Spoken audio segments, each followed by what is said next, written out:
So guys তোমাদের জন্য আজকে আবার নিয়ে চলে আসলাম সোলো ভার্সেস ডুও একটি ভিডিও। আর কথা না বলে ভিডিওটা শুরু করা যাক। সো গাইস তোমরা কেমন আছো? আশা করি তোমরা সবাই ভালো আছো। আল্লাহর রহমতে তোমাদের দয়ায় আমিও অনেক ভালো আছি। তোমাদের জন্য বহুদিন তো কোনো লং ভিডিও নিয়ে আসা হয় না, তার জন্য আজকে আবার নিয়ে চলে আসলাম তোমাদের জন্য একটি লং ভিডিও। তো কথাবার্তা না বলে ভিডিওটা আগে শুরু করা যাক। তো এখানে আমরা স্টার্ট দিয়ে দিলাম, এখন ম্যাচটা সম্ভবত শুরু হয়ে যাবে। এই ম্যাচটা স্টার্ট হয়ে গেল। তো ম্যাচটা স্টার্ট হওয়ার পরে আমরা চলে আসলাম এইখানে। তো আমি এইখানে ভাবলাম যে হালকা পাতলা খাওয়া দাওয়া করে তারপরে আমরা ম্যাচটা শুরু করি। তো এইখানে আমরা ম্যাপটা সেট করে আমরা এখানে চলে গেলাম খাবার দাবার করার জন্য। ফোনটা মারতেছিল লেগ, তোমরা দেখতেই পারতেছো। আমরা স্বাভাবিক একটা অ্যান্ড্রয়েড ফোনে খেলি। আমরা হলাম একটি স্বাভাবিক মধ্যবিত্ত ঘরের সন্তান। তো এইখানে আমরা চিন্তা ভাবনা করে নিই যে এখন খাওয়া দাওয়া করে তারপরে আমরা ম্যাচটা শুরু করবো। এখানে আমরা খাবার দাবার শুরু করে দিলাম। এখানে ভরপেট খাওয়া দাওয়া করার পর ম্যাচটা আমরা এখন শুরু করে দিব। তো শুরু করার সময় এখানে একটা ইমোট মারি দেওয়ার পর আর 10 সেকেন্ড সময় আছে। 10 সেকেন্ড পরে আমরা চলে যাব ম্যাচে। তো ম্যাচে আমরা কই ল্যান্ডিং না করবো না করবো এটা ভাবতেছিলাম। ভাবতে ভাবতে একটা তাগাড়া ইমোট দিলাম, সাথে সাথে আমাদের ম্যাচটা হয়ে গেল শুরু। তো নয়লা জোলা শিয়াল দিয়ে দিল একটা ধাক্কা, সেই ধাক্কায় আমরা ভিডিওটা কেটে চলে গেলাম, করে দিলাম ল্যান্ডিং। সেই ধাক্কায় ল্যান্ডিংটা আমরা করে পাই যেখানে কিংফিশারের পরে পাই যে ইউএমপি। তো এখানে নামলাম, তেমন বেশি একটা কোনো এনিমি নাই, দুর্গা একটা ইউজ করে সামনের দিকে চলে গেলাম। তো এখান থেকে আমরা হালকা পাতলা লুট করলাম। লুট করার পরে পেয়ে গেলাম M14। এখন এটা খুলবো, দেখি এখান থেকে কী গান পাওয়া যায়। তো এখানে পাই গেলাম 3টা মেডিকেট M14 ম্যাক্স। ভাই মারিতে হবে, কোনো কথা হবে না। তো এবার দিয়ে যাচ্ছিলাম, হঠাৎ করে কেমন যেন একটা পাওয়ার শব্দ শোনা গেল। ভাবলাম যে এখানে তো কোনো এনিমি নাই। পরে দেখলাম যে এই পাশ থেকে পাওয়ার শব্দটা আসতেছেই। পরে সামনের দিকে গেলাম, ওই যে ভাই সামনে এনিমি একটা। দিয়ে একে বাংলা চাতা ধো ধো ধো, শেষ। এ হয়ে গেল নক। যেতে না একে ক্লিয়ার। একে ক্লিয়ার দেওয়ার পরে ওর কাছ থেকে এই পাশে আরেকটা পাওয়ার শব্দ শুনতেছিলাম।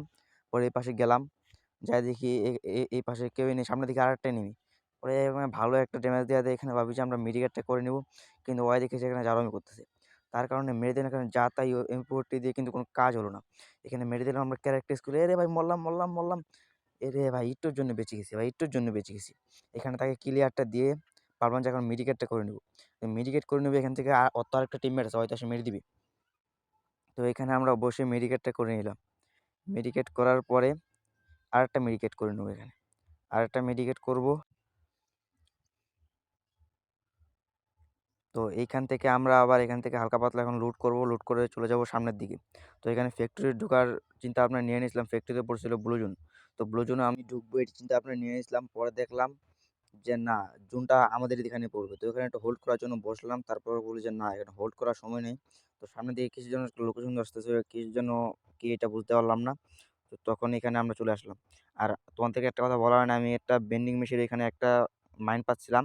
কারণ মাইনটা দেখেও কি হয়, এই দেখো মাথার উপরে দেখো, এখানে দেখো যে মাইনের 126 ড্যামেজ দিয়েছে। এখানে বুঝলাম যে এখানে নিশ্চয়ই একটা এনিমি আছে। তার জন্য আমি দিয়ে দিলাম একটা দৌড়। তো দৌড় দেওয়ার সময় দৌড়ায় যাচ্ছি, এখানে ক্যারেক্টার স্ক্রিন মারলাম। তো পিছন থেকে হঠাৎ করে একজন ফায়ার দিয়ে দেয়। পরে এখানে সুন্দর করে ওয়ালটা মেরে 2টা ওয়াল মারলাম। 2টা ওয়াল মারলে মেডিকেট করে দিলাম। সামনেও আবার এনিমি আছে, পিছনেও এনিমি। তো এখান থেকে হালকা টিডিকেট করে নিলাম। করে আবার ভাবলাম যে সামনেরটাকে দেখি কই আছে এটা। এটাকে M14 দিয়ে মারলেই মরে যাবে। M14 ড্যামেজ কিন্তু ভাই 52 মারে, অনেক ভালো ড্যামেজ। ডাবল রেট অফ ফায়ারের M14, ডাবল স্পিডে গুলি বের হয়। পরে আমরা সামনের দিকে চলে গেলাম। সামনের দিকে ওই যে এনিমিটা, ভালো একটা ড্যামেজ দিলাম। 100-র মতো হেলথ করে দিছি। এখানে ক্যারেক্টার মারলাম, বোমটা মারলাম। এখানে ভাই অশরীরে লাগলো না। এখানে ভাই পুরাপুরি একটা মারলাম, তাও আসলে একটা ড্যামেজ লাগে না ভাই। এত রিকোয়েল মারলে কি হয়? তো এখানে এনিমিটা চলে আসছে ভাই। আরে ভাই এখনই মেরে দিত আমার। কারণ সোলো ভার্সেস ডুও, এখানে 2টা এনিমি আছে। তো এখানে আমার কাভারে খেলতে হবে। তো এখানে ক্যারেক্টার স্কিন মারে, আমি এখানে মারি ওকে বাংলা ধুধু ধুধু ধু। কিন্তু তাও ভাই মরে না। তো এটাকে মারবো এখন ধুধু ধু। তাও ভাই, এরে ভাই নেট খারাপ। এরে ভাই 2 জনের সাথে ফাইট করছি, এমনটা নেট খারাপ। এটাকে একটা ভাই নক করলাম। নক করার পরে ভাই এই পাশ দিয়ে যাবো, এখন দিব যাত্রা। আরে ভাই ওই এই পাশ দিয়ে দৌড় মারে চলে আসছে। ভিডিওটা এই পর্যন্তই। ভালো থেকেও। আল্লাহ হাফেজ। Bye bye.